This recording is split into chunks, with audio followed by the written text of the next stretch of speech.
Yo, what's up, everybody? What's going on, everybody? You know it's your boy, Big Country. Today is Monday, the 14th day of November at 7:25. I look tired, y'all, because I did a run last night, and I came in and waited for my dispatch to come in, and so he could see if I could find another run. I don't know, I'm gonna be out all week or whatever, but got to make this money, so I decided to come home and get some clothes and stuff together just in case. But I'm gonna try to load up on videos, much as I can do. Let's talk about the Kyrie Irving situation. You see in the background, I got the Queen Coon herself, Candace Owens, and you know she's is a Trump loving, Republican loving person that she said a lot of things is not real. It's not real. It's not true. It's untrue, false, and all that. But I can't believe I'm saying this. This video here, I'm agreeing with her. I don't know if she acting a good actor, but I finally see empathy and sympathy in her eyes on this. So we can use this video for rights and stuff. I'm gonna play this video for y'all. I just can't believe that I'm really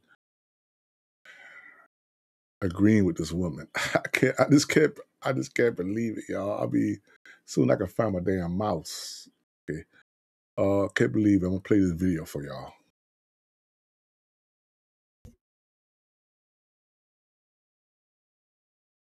It's important to underscore, first and foremost, the absurdity of the media, the way that they are behaving in that press conference. They're essentially approaching him, pretending that every single word of the documentary that Kyrie Irving did not make, he has to answer for. Could you imagine a world in which everything you watch, right, you are somehow now responsible for every single word within it? Notably absent, by the way, is the press going up to Jeff Bezos, who is the owner of Amazon, who runs Amazon, and saying, hey, why did you allow this documentary to be on Amazon? Now, I'm going to agree with her on that. They is basically coming after Kyrie Irving, but nobody coming after Jeff Bezos. Now, one thing about I disagree with her on that she put all the blame on the media. Yes, the media is some problems on it because they spinning it out.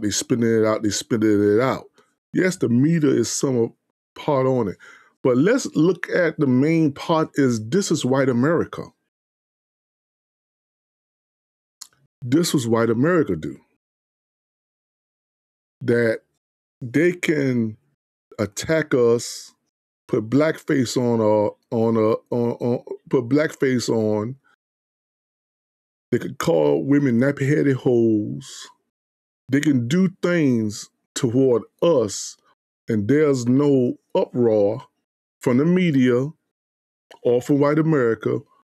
But when when a guy who just retweet something, nothing said come out his mouth, he just retweet something, and white America came from an uproar.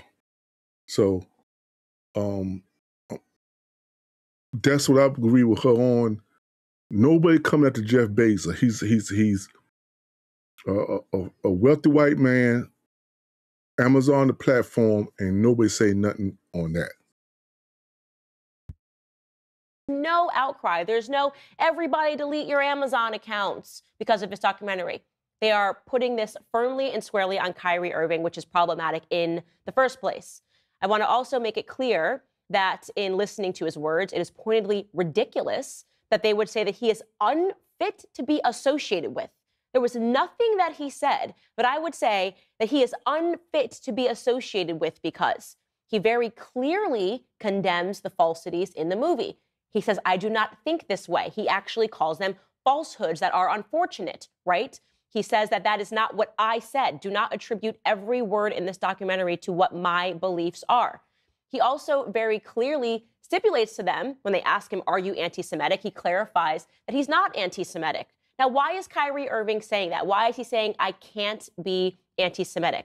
That he hails from maybe Africa or from Asia, which is what the documentary explores. And I'm going to give you my feedback because obviously I watched the documentary after listening to this, right? His feedback is, do not make the word Semitic just about Jewish people in America. It includes a lot of other people, okay? Now, you might disagree with that. You might disagree with the Oxford Dictionary definition, but you can't be mad at him for stating the actual Oxford Dictionary definition.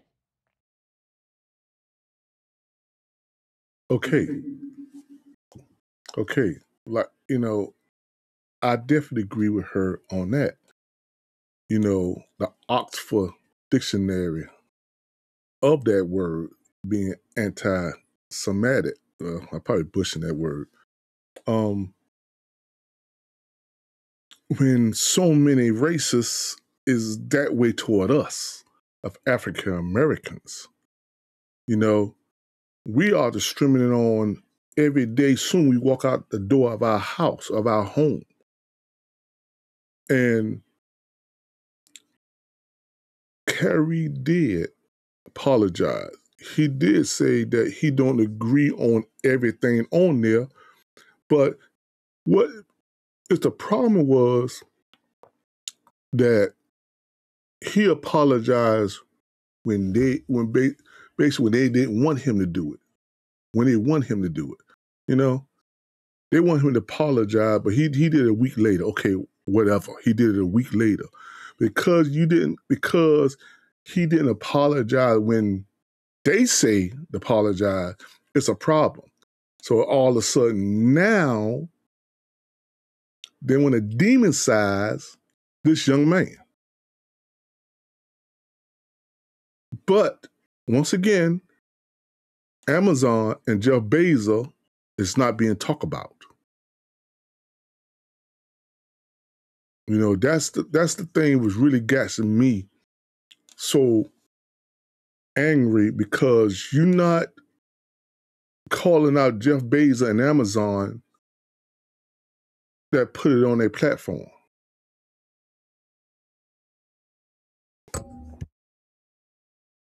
The last thing that I want to say here, just regarding his press conference, and I want to say this really from the heart, because there was so much pressure that was put upon me to condemn Kyrie Irving, right? To condemn Kyrie Irving based on this press conference, to basically decide that his pain is irrelevant. When I watched this press conference, I felt Kyrie's pain. I felt his.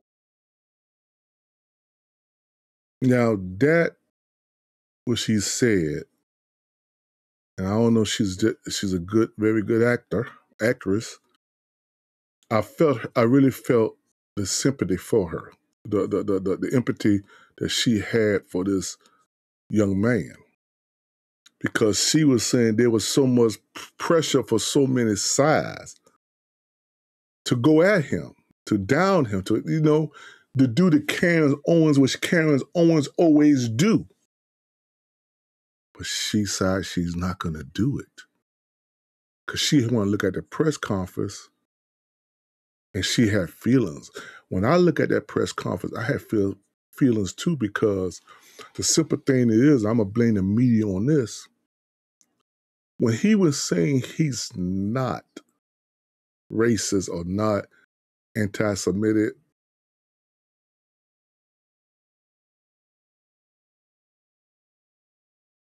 the media wouldn't listen to him. They would not listen to him. Like I said, let me get back to finish this right here.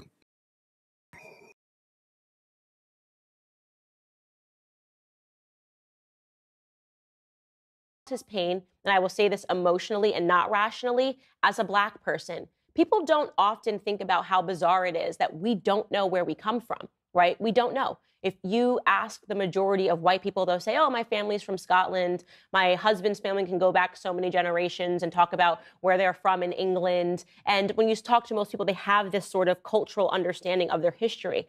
We don't. It's a weird feeling. You do sort of feel out of place. And yes, of course, it's because of the slave trade. And I'm not throwing that on anybody. I'm not saying that it's somebody else's fault. But what Kyrie Irving says is that you can't pit atrocity against another atrocity and basically say that his pain doesn't matter, that his noble pursuit of wanting to know where he came from, even if he landed on the wrong conclusions, is something that he is valid in feeling. It's a journey that he is valid in wanting to go on and wanting to partake in. So no, I'm not going to turn my back on Kyrie Irving and pretend that he's an awful human being based on this press conference. It's wrong. There are a lot of people that feel that they're in pain from the Jewish community because they're upset that he shared this link. But also, if you're not paying attention, there are a lot of Black Americans that are telling you that they feel that they're in pain because you're telling them that they're not allowed to feel the way they feel about not understanding their roots. I can't blame anybody for being upset at LeBron James, Shaq, Charles Barkley,